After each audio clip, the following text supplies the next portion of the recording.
শনিবার রাত ১০টা হঠাৎ ১৫ থেকে ২০টি মোটরসাইকেলে কিছু লোক দলবল নিয়ে বগুড়ার শাহজাহানপুর থানায় ঢোকে। নেতৃত্বে ছিলেন মাঝিরা ইউপি চেয়ারম্যান ও উপজেলা স্বেচ্ছাসেবক লীগ নেতা নুরুজ্জামান। পুলিশ জানায় দুটি বার্মিজ ছুরি সহ আটক ইউনিয়ন স্বেচ্ছাসেবক লীগ নেতা মিঠুনকে পুলিশের হাত থেকে ছিনিয়ে নিতেই হামলা করে তারা।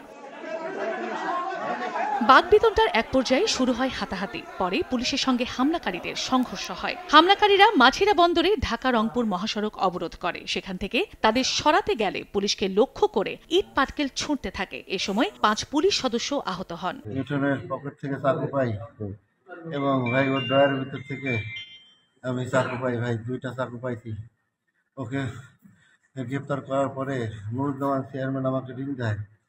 পরে আমি নুরুজ্জামান চেয়ারম্যান বলি, ভাই আমি অপারেশন করছি, পরে কথা বলি। পরে সেই তাৎক্ষণিকভাবে আমি অপারেশন করে থানায় আসছি।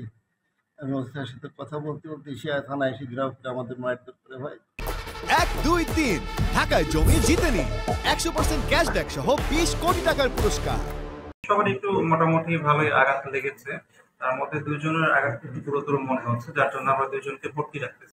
সংঘর্ষের সময় ঘটনাস্থল থেকে 5 জন এবং রোববার ভোর পর্যন্ত বিভিন্ন জায়গায় তল্লাশি চালিয়ে আরও 4 জনকে গ্রেফতার করা হয়। এ সময় মূল হোতা নুরুজ্জামানের বাড়ি থেকে একটি ও তার অনুসারী নাজমুলের বাড়ি থেকে 2টি আগ্নেয়াস্ত্র উদ্ধার করে পুলিশ। নাজমুল নামক একজন ব্যক্তির বাগান বাড়ি থেকে একটি আগ্নেয়াস্ত্র উদ্ধার করা হয় এবং পরবর্তীতে নুরুজ্জামানের বাসা তল্লাশি করে সেখান থেকেও আমরা একটা আগ্নেয়াস্ত্র উদ্ধার করেছি।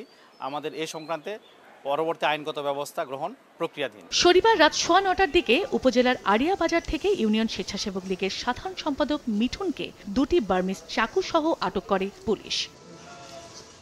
সময় সংবাদ, বগুড়া।